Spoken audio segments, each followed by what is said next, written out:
All right, we want to update you on the breaking news overseas, where officials say an Egypt Air jetliner has been hijacked and has landed in Cyprus. Egypt Air is reporting that everyone has been allowed to get off the plane except 3 passengers, the pilot, co-pilot, and 3 crew members. New video that we just got in shows a person crawling out of the cockpit. Now, NBC News has not yet confirmed who the person is, but of course this happening just moments ago. See the person, wow. Oh my goodness, obviously making some sort of an escape there.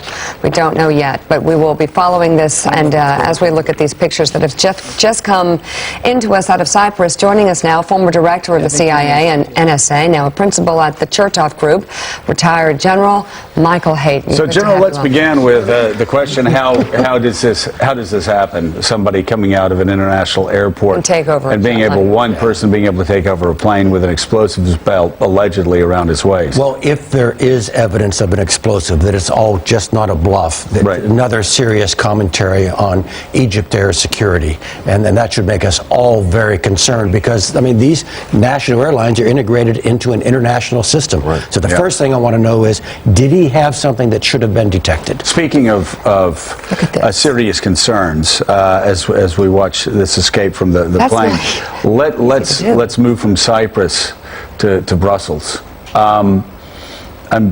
And most Americans are absolutely stunned by the lack of coordination, the lack of focus, the lack of professionalism of what they've seen over the past 3 to 4 weeks coming out of Belgium. Yeah. Your comments? Well, I know you're a sports fan. You like baseball, and there's a rule in baseball: you're never as bad as you look when you're losing. You're never as good as you look when you're winning. But I agree with you. This does look pretty bad. What you've got is one of the weaker services in Europe, the Belgian service, badly fractured, limited, under-resourced, serving a government that has its own problems in terms of national unity. And then you've got the larger problem of intra-European cooperation. Joe, the fact of the matter is, it was easier for each of the European services to talk to us, as a general rule, than it was to talk to one another. And in fact, in some cases, it was clear they were telling us because they wanted other Europeans to know. General, they held the man that ran logistics, obviously. If there's somebody that you want to get a hold of and interrogate to get information, the head of logistics is a pretty great place to start. Of the Paris attacks, they arrest him in Belgium, they hold him for 4 days, they interview him for 1 hour. What should have been done? If this were 2004, what should have been done? Well, first of all, what they did reflects an absolute law enforcement approach to the problem. They had this man, and they thought they had time because it was all forensics. It was all looking backward to the Paris attacks. It wasn't, in their view, an intelligence problem. They didn't realize the clock was ticking. Looking forward. And frankly, although law enforcement is a very useful tool to fight terrorism, there are other approaches, there are other frameworks, and the Europeans default to the law enforcement framework. Andrea? Oh, is this so embedded in the problem of the European Union, the open borders, the lack of coordination, that they have to seriously consider breaking apart the European Union in order to have real security for all of their countries? I would not propose that, but you reveal a really serious structural problem, Andrea. What you've got are questions of commerce and privacy, all being handled at the Euro level in Brussels. Security remains a national responsibility. But what you've got are the folks in Brussels making decisions based upon what's good for commerce, what's good for privacy, and the national governments then having to live with those rules, and it does penalize them very seriously. So it's like Schengen, it's like the euro.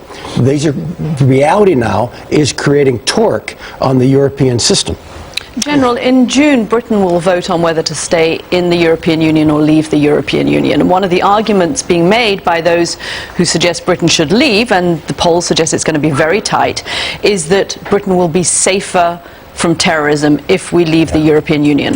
What's your take on that? So I saw Sir Richard Dearlove, one of my counterparts, article on this, former head of MI6, the British intelligence service.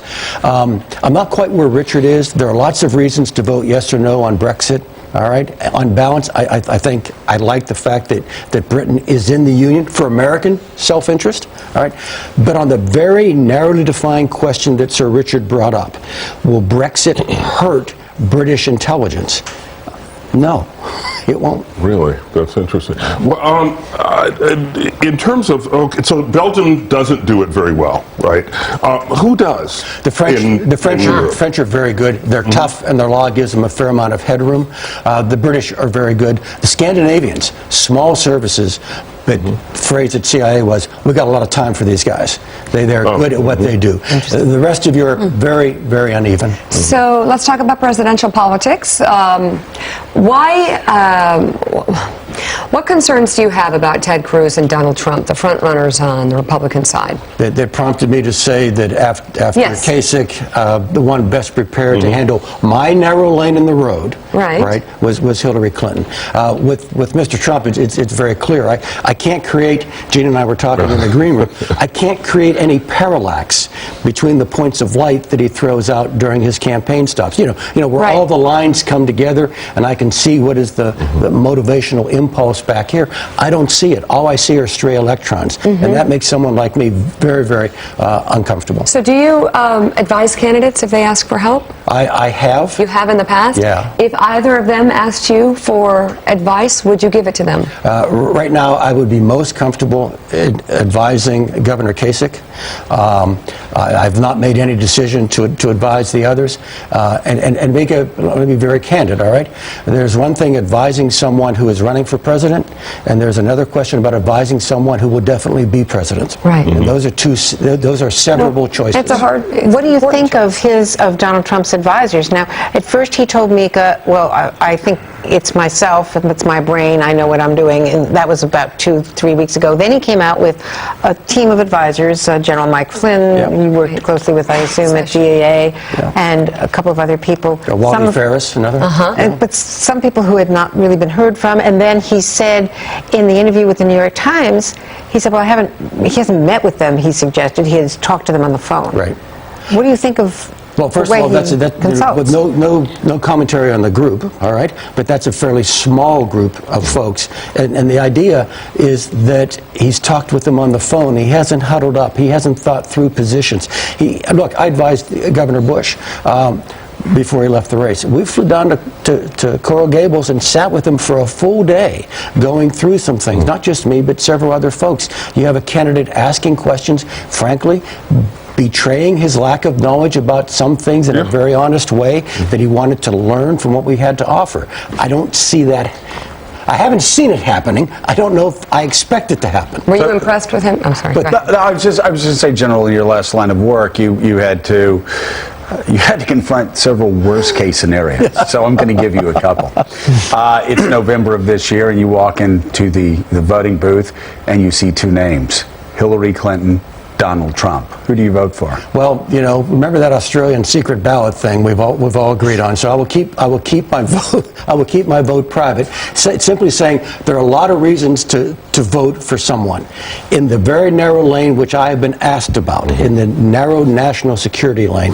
At this moment, Secretary Clinton is better prepared to handle. So let's talk about Ted Cruz. What are your concerns about Ted Cruz? I haven't seen enough. I see a powerfully ideologically motivated individual. I've been made uncomfortable by some of the things he said. Some of that may be vocabulary. Like what? Well, the carpet bombing thing. Yeah, right? So make the sand glow. And frankly, I think that was an error in vocabulary, maybe not an error in policy. Yeah. He wants to toughen up what it is we're doing. Frankly, I want to toughen up what we're doing. I think our tolerance for collateral damage is too low, so I get that. But I would just need to see more precision in what it is the senator has to offer. We're moving into, especially in Europe, a more difficult time. I started to talk to you about enhanced interrogation techniques, which unfortunately too many people have over the past 3 or 4 years immediately blurred into torture. Right. Sleep deprivation. Thank you for making that distinction. Sleep deprivation. for many, many years, not considered torture, and doing several other things short of waterboarding, not considered torture. But in the intellectually lazy world that we've lived in since 2006, everything beyond having a lawyer sitting next to somebody and asking questions politely across the table has been labeled torture. We live in a dangerous world. We have since 2001, obviously. But it seems that the pace may be picking up not only in Paris and Brussels, but San Bernardino. If you had the next president's ear, what recommendation would you have on interrogation? Because right now, there is no interrogation program if we pick up somebody that runs logistics on an attack. All we can do is sit them at a table with their lawyer and ask them questions, and they can walk away. Actually, as amazing as it seems, the next commander of Central Command in his congressional testimony actually pointed out that we have not yet arrived at a policy with regard to detention if we pick up folks from ISIS. Joe, I can tell you what happened in real life. As we're making the transition to the current administration, President Obama issued an executive order confining all American interrogation to the 19 techniques in the Army Field Manual. No one believes that exhausts all legitimate techniques. What I suggested to Greg Craig was simply, Greg, could you put a comma in the executive order? You were limited to the 19 techniques in the Army Field Manual, comma, unless otherwise authorized by the President. General, I could ask you to stand by. We do have some breaking news to report. I want to go straight to NBC's Rahima Ellis, who's live in London with breaking developments on the Egypt Air jetliner that was hijacked, landed in Cyprus. There may be some good news to report this hour. Rahima. Absolutely, Mika. Just moments ago, a tweet came out from the Cyprus Ministry of Foreign Affairs. He tweeted, "It's over. The hijacker has been arrested." Just moments prior to that, there were some images of people coming down the stairs of the plane, as well as a picture of someone coming out of the cockpit window, the side window. Shortly after that, again, as I mentioned, the Minister of Foreign Affairs sent out a tweet claiming it is over. This after about 7 tense hours that began overnight and continued into the early morning hours, where some 55 people had been taken hostage on this Egypt Air flight from Alexandria to Cairo. Was its original schedule, but it had been diverted to Cyprus by a man claiming to have an explosive belt on him and forcing the pilot to divert that plane to Cyprus. The authorities then found out that they said that this person's motive was not terrorism, but it was a personal issue. The man claiming that he wanted to speak to his estranged wife who lives in Cyprus. A good part of the story was that early on he released 55 of the passengers. Now we understand all of them have been released and the situation is over. And from our understanding, no one has been harmed. Mika? NBC's Rahima Ellis with that breaking news out of London. Of course, now the hijacked plane that landed in Cyprus, it appears the situation is over, has ended safely, and the people have been let go safely, and the hijacker is in custody. All right, so let's continue with this conversation. Yeah, I want to jump in a couple of points on torture. Number one, well, no, I'm not talking about torture. Again, and that's a mistake everybody's made since 2006. But I'm talking about enhanced interrogation We're talking about the same thing. We would not be calling it torture, and we would not have written many of the columns we wrote had they not included waterboarding, had they not been waterboarding people. Right, but then, we could have had a discussion. But I'm not talking about waterboarding. But see, then we could have had a discussion. And by the way, there were only 3 people that were waterboarding. Well, look, waterboarding was approved. These people who were waterboarded in some cases hundreds of times. So, that's torture. That's torture. And have you spoken? And it was have you spoken to Khalid Sheikh Mohammed lately to see what the lasting impacts of waterboarding on Khalid Sheikh Mohammed was? No, I have not. You ought to. Khalid and I hang out in spring training in Vera, and I can tell you, Khalid Sheikh Mohammed is just as sharp today as he was. The lasting impact is obvious. But the thing is, though, we don't torture people. No, we don't torture people, and it bears repeating that at the time it was happening, 3 times, that you had the attorney... Three people. Multiple times. You had the Attorney General of the United States, the President of the United States, the Vice President of the United States, the 8 people in the Intel committees, including Nancy Pelosi and several other Democrats, give their sign-off on it. They were made aware of it, and it was deemed at that time not to be torture. Now, the United States has decided since that time it is not torture. But let's be clear. I should be able to bring up the need for enhanced interrogation without people blurring the lines and calling that torture if I'm not talking about waterboarding. So By the way, the lines were blurred by the policy. But That's what blurred the lines. But waterboarding, and then we'll actually let the general speak on this issue. Talking about waterboarding in 2016 is such a red herring because you know what? The whole idea is, and I hope I don't let the cat out of the bag, okay, enhanced interrogation, it's all a scam. You want to put them off balance. You don't want to torture them. You don't want to hurt them. Every interrogator I ever talked to said, those people in front of us are the most important people in the world because they have all the information we have to get out. And if we torture and abuse them in a way that renders them unable to give us that information, we have failed and we have nothing. It's like burning a sack of $1 million. It is counterintuitive. So can we talk, I'll say again, about enhanced interrogation, leaving waterboarding to the side, and figure out a way how in this dangerous world we live in, where ISIS is going to lose on the battlefield, but bring this war to our streets, an interrogation program that is not, quote, torture. Yeah, two or three general principles. The most powerful tool you have interrogating someone is your knowledge. You put them off balance.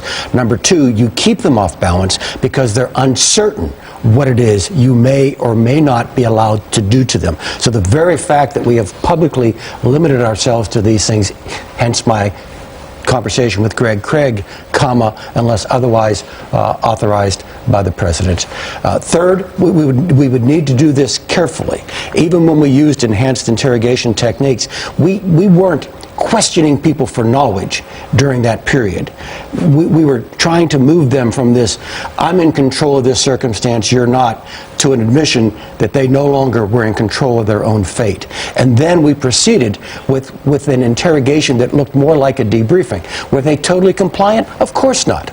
But we got them into a zone where they told us more. Finally, the third principle I would add here, Joe, is we need to get out of the law enforcement mindset.